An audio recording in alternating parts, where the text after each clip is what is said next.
अस्सलामुअलैकुम सामीन। 13 रमज़ानुल मुबारक और 14 मार्च है। आज की ख़बरों की शुरुआत आलमी शोहरत के हामिल क़ारी तैयब जमाल साहब की नमाज तरावीह की तिलावत कलाम पाक से की जा रही है।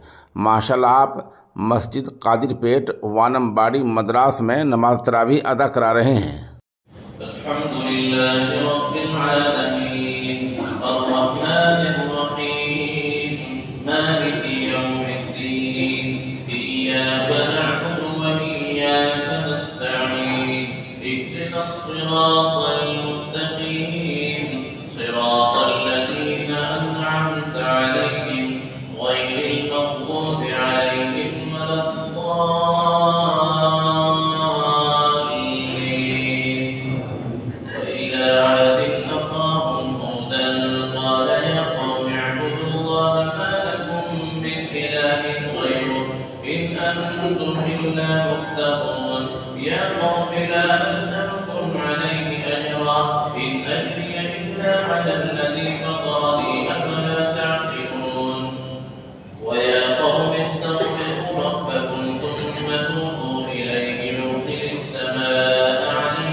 ذلك وعد غير مكذوب